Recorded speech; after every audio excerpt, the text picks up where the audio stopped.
Syllabus start कर रहे हैं। On pollination, on pollination. Pollination हो गया, क्या होगा पॉलिनेशन के बाद? शॉर्ट में लिख रहा हूं, pollen grain deposited on stigma. जैसे ही पॉलिनेशन होगा, pollen grain deposited on stigma. आप देख सकते हो, यहाँ मैंने डायग्राम ड्रॉ करके रखा। ये है स्टिग्मा, ये बीच वाला स्टाइल, और ये नीचे ovary. Stigma, style, ovary. Ovary के अंदर ओव्यूल। क्या कहा? जैसे ही पोलन ग्रेन, जैसे ही पॉलिनेशन हुआ, पोलन ग्रेन कहाँ पे आके डिपॉजिट हो गया? स्टिग्मा के ऊपर। तो बेटा पोलन ग्रेन स्टिग्मा पर डिपॉजिट हो जाएगा, और स्टिग्मा पे डिपॉजिट होने के बाद उसका वहीं पे जर्मिनेशन होता है, और वो एक ट्यूब तैयार करेगा जिसे हम लोग कहते हैं पोलन ट्यूब। वापस एक बार, on pollination pollen grain deposited on stigma. ठीक है, स्टिग्मा पे डिपॉजिट हो गया। फिर क्या हो गया? Pollen grain germinated, pollen grain germinates on stigma and forms pollen tube। Pollen grain stigma पे जर्मिनेट होता है और तैयार करेगा, क्या तैयार करेगा? पोलन ट्यूब तैयार करेगा। और इस प्रकार से ये है हमारे लिए स्टिग्मा पे pollen grain. Pollen grain stigma पे आ गया, स्टिग्मा पे जर्मिनेट होगा, और अब वो तैयार करेगा पोलन ट्यूब। तो इस प्रकार अब हमारे पास पोलन ग्रेन का जर्मिनेशन, क्या तैयार किया? Pollen tube. धीरे धीरे ये पोलन ट्यूब ओव्यूल में एंट्री करेगा through micropyle. Pollen tube ovule में एंट्री करेगा थ्रू माइक्रोपाइल। थोड़ा सा मैग्नीफाई करता हूं, दिख रहा है अभी आपको? तो यहाँ पे ये पोलन ट्यूब है। ये पोलन ट्यूब अब किधर जाएगा? ओव्यूल। कहाँ से जाएगा? माइक्रोपाइल से। तो इस प्रकार पोलन ट्यूब माइक्रोपाइल में एंट्री करेगा। Now pollen tube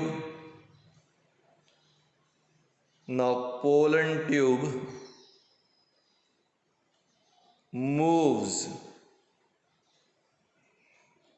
towards ovule and enters in it through micropyle। ठीक, सबसे पहले पोलन ग्रेन स्टिग्मा पर आके डिपॉजिट हो गया। जब पोलन ग्रेन स्टिग्मा पे डिपॉजिट होगा तो पोलन ग्रेन का जर्मिनेशन होगा। पोलन ग्रेन जर्मिनेट होगा स्टिग्मा पे और पोलन ट्यूब तैयार करेगा। पोलन ट्यूब वो ओव्यूल की तरफ मूव करेगा और ओव्यूल के अंदर जाएगा थ्रू माइक्रोपाइल। एक पोलन ट्यूब में 2 मेल गैमेट होते हैं। एक पोलन ट्यूब में 2 मेल गैमेट होते हैं। अब यहां पे लिख रहा हूं, pollen tube shows 2 male gamete।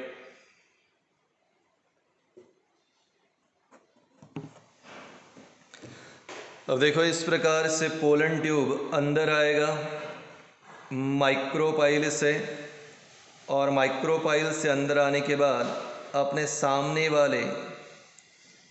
सामने वाले एक सिनर्गेट को ब्रेक कर देगा। अब अंदर आने के बाद पोलन ट्यूब ब्रस्ट होगा और अंदर से निकलेंगे 2 मेल गैमेट, क्योंकि आपको कहा था कि पोलन ट्यूब में 2 मेल गैमेट होते हैं। तो यहाँ पे क्या लिखा, pollen tube move towards ovule and enters in it through micropyle. तो पोलन ट्यूब माइक्रोपाइल से ओव्यूल में जाएगा। पोलन ट्यूब में 2 मेल गैमेट है। Pollen tube gets burst, pollen tube gets burst and releases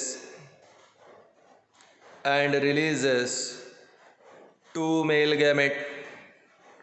pollen tube ovule के अंदर फूटेगा, 2 male gamete release होंगे। अब ये है वो 2 मेल गैमेट, आप देख सकते हो यहाँ पे, this is first, this is second. पहला मेल गैमेट फ्यूज होगा एग के साथ। अब पहला मेल गैमेट एग के साथ फ्यूज होगा, मैं लिख रहा हूं, first male gamete,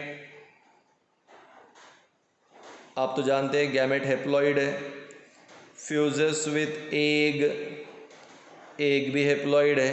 first male gamete fuses with egg, egg के साथ मेल गैमेट फ्यूज हुआ, प्रोडक्ट क्या मिला, जाइगोट, 2n। जाइगोट का डेवलपमेंट होगा, एम्ब्रियो तैयार होगा बेटा, और एम्ब्रियो का डेवलपमेंट होगा, तैयार होगा seed.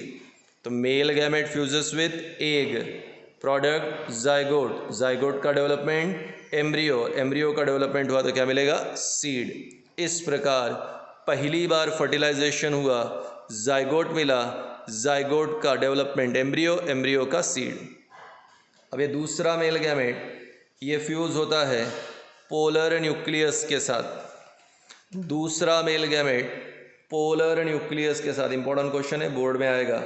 Second male gamete plus polar nucleus, ध्यान दे, second male gamete haploid, polar nucleus diploid, और दोनों मिल गया तो यहाँ पे बनेगा आपके लिए एंडोस्पर्म। क्या बनेगा, एंडोस्पर्म, n+2n 3n, इसे ट्रिप्लॉइड एंडोस्पर्म कहते हैं। और एंडोस्पर्म न्यूट्रिटिव टिश्यू है जो डेवलपिंग एम्ब्रियो को नरिशमेंट प्रोवाइड करेगा। तो डेवलपिंग एम्ब्रियो को नरिशमेंट प्रोवाइड करने का काम एंडोस्पर्म का है। एंडोस्पर्म ट्रिप्लॉइड नेचर का होता है, यानी हमें ट्रिप्लॉइड एंडोस्पर्म मिला। तो पहली बार फर्टिलाइजेशन हुआ तो जाइगोट मिला, दूसरी बार फर्टिलाइजेशन हुआ तो एंडोस्पर्म मिला। टोटल 2 बार फर्टिलाइजेशन हुए, इसलिए इसे कहते हैं डबल फर्टिलाइजेशन। एग्जाम में क्वेश्चन जरूर आएगा, explain double fertilisation in plant, explain double fertilisation in angiosperm. तो जाइगोट का कन्वर्शन एम्ब्रियो, एम्ब्रियो का सीड, और जब सेकेंड फर्टिलाइजेशन होगा तो एंडोस्पर्म मिलेगा। ट्रिप्लॉइड एंडोस्पर्म है, एंडोस्पर्म न्यूट्रिटिव टिश्यू है जो डेवलपिंग एम्ब्रियो को नरिशमेंट प्रोवाइड करता है, डेवलपिंग एम्ब्रियो को नरिशमेंट। तो जो एम्ब्रियो डेवलप होगा तो उसको नरिशमेंट देने का काम किसका है, एंडोस्पर्म। तो टोटल 2 बार फर्टिलाइजेशन हुआ, डबल फर्टिलाइजेशन। तो जैसे ही पॉलिनेशन हो गया, पोलन ग्रेन कहाँ पे आया, स्टिग्मा। आप चाहें तो अपने रजिस्टर पे पेन से लिख सकते हो, on pollination pollen grain stigma पे डिपॉजिट हो गया। पोलन ग्रेन का जर्मिनेशन हुआ, उसने तैयार किया पोलन ट्यूब। पोलन ट्यूब अब जाएगा ओव्यूल की तरफ और ओव्यूल में एंट्री करेगा थ्रू माइक्रोपाइल, जो ओपनिंग है। पोलन ट्यूब में 2 मेल गैमेट है, अंदर जाने के बाद पोलन ट्यूब फूटा, 2 मेल गैमेट निकले। पहले का फ्यूजन हुआ एग, जाइगोट मिला, जाइगोट का एम्ब्रियो, एम्ब्रियो का सीड। दूसरे का फ्यूजन हुआ पोलर न्यूक्लियस के साथ, ट्रिप्लॉइड एंडोस्पर्म मिला। एंडोस्पर्म न्यूट्रिटिव टिश्यू है जो डेवलपिंग एम्ब्रियो को नरिशमेंट देगा। टोटल 2 बार फर्टिलाइजेशन हुआ, पहली बार जाइगोट, दूसरी बार एंडोस्पर्म, 2 बार फर्टिलाइजेशन, इसलिए इसे कहा डबल फर्टिलाइजेशन।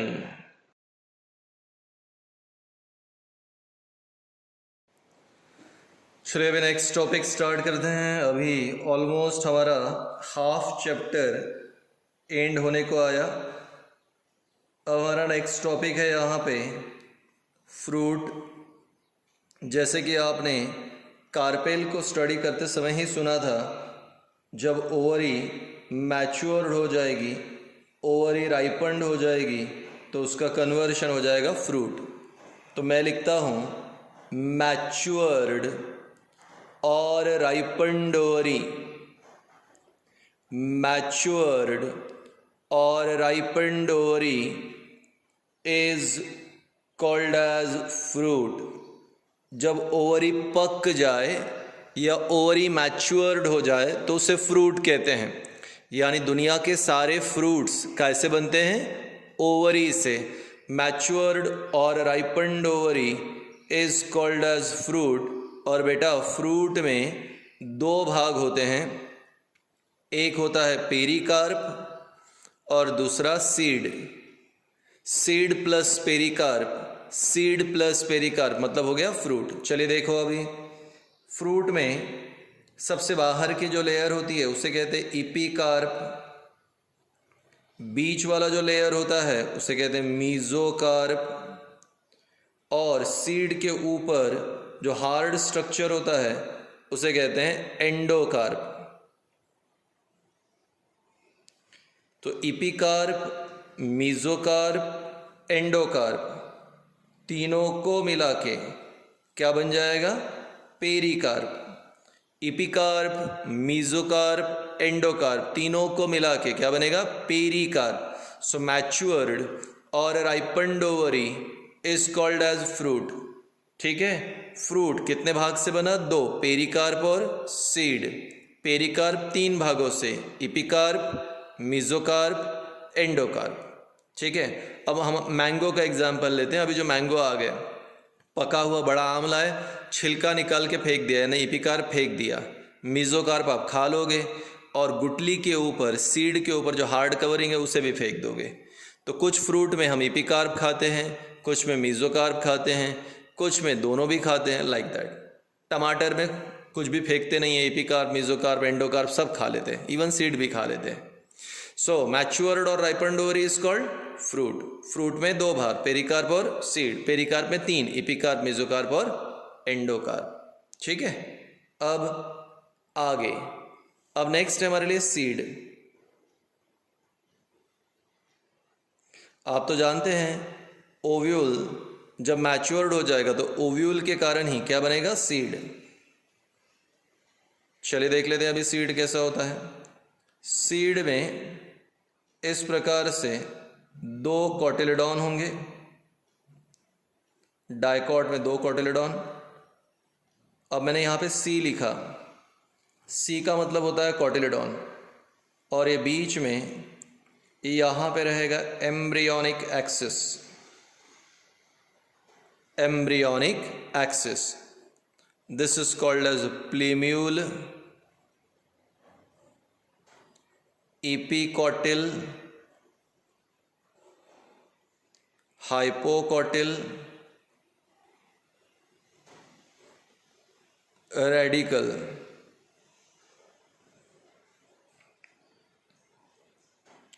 और ये पूरा बीच वाला भाग embryonic axis. Once again, seed, seed में दो भाग है, कॉटिलेडॉन एंड एम्ब्रियोनिक एक्सिस। तो जैसे फ्रूट में कहा था दो, सीड में भी दो। सीड में cotyledon plus embryonic axis. Embryonic axis में कितने भाग है? चार, plumule, epicotyl, hypocotyl, radicle. Plumule, epicotyl, hypocotyl, radicle. Plumule gives rise to shoot. जब जर्मिनेशन होगा तो प्लीम्यूल से क्या निकलेगा? शूट। रेडिकल, जर्मिनेशन होगा तो रेडिकल से निकलेगा रूट। तो plumule gives rise to shoot, radicle gives rise to root. Plumule gives rise to shoot, radical gives rise to root। germination,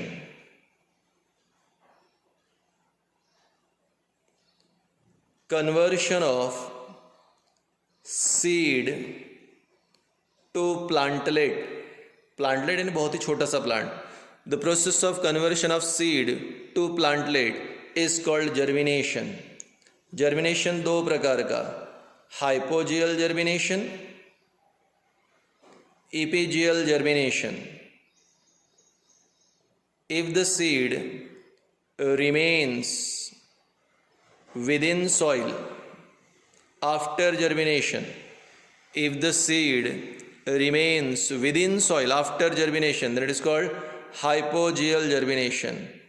If the seed comes out of soil after germination, that is called epigeal germination. अगर seed germination के बाद भी अंदर ही है तो hypogeal. Hypo का मतलब होता है बिलो, जियल यानी जियो यानी अर्थ, बिलो अर्थ. जर्मिनेशन के बाद भी अगर सीड अर्थ के अंदर ही है, ज़मीन के अंदर ही है, तो उसे हाइपोजियल जर्मिनेशन. और जर्मिनेशन के बाद अगर सीड बाहर निकल गया, इपी यानी अबव द अर्थ निकल गया, तो इसे इपीजियल जर्मिनेशन. इपीजियल जर्मिनेशन आमतौर पे इमली में, टैमरिंड में होता है. लुफ्फा मराठी भाषेत दोडके म्हणतो आपण, और हिंदी भाषा में तुराई कहते हैं. तो टैमरिंड लुफ्फा में इपीजियल जर्मिनेशन होगा और नॉर्मल सीड में हाइपोजियल. तो अगर जर्मिनेशन के बाद सीड सॉइल के अंदर है तो हाइपोजियल. जर्मिनेशन के बाद सीड सॉइल से बाहर निकल गया तो इपीजियल जर्मिनेशन. तो वापस आते हैं. सीड ओव्यूल जब मैच्योर्ड हो जाएगा तो ओव्यूल का कन्वर्शन सीड में हो जाएगा. तो जाइगोट का कन्वर्शन एम्ब्रियो का कन्वर्शन सीड. सीड में दो भाग, कॉटिलेडॉन और एम्ब्रियोनिक एक्सिस. एम्ब्रियोनिक एक्सिस में चार भाग, प्लीम्यूल, इपिकॉटिल, हाइपोकॉटिल और radicle. Plumule gives rise to shoot, radicle gives rise to root. और इपिकॉटिल और हाइपोकॉटिल ये जर्मिनेशन में मदद करेगा, चाहे वो हाइपोजियल हो या इपीजियल जर्मिनेशन. क्या है germination? Conversion of seed into plantlet, germination. Germination के बाद सीड अंदर है, हाइपोजियल. बाहर निकल गया, इपीजियल जर्मिनेशन. इस प्रकार प्लांट में सेक्सुअल रिप्रोडक्शन कंप्लीट हो गया. और अब हम नेक्स्ट लेक्चर से एनिमल्स में रिप्रोडक्शन देखेंगे, स्पेशली ह्यूमन बीइंग में रिप्रोडक्शन देखेंगे कि ह्यूमन रिप्रोडक्शन कैसे होता है.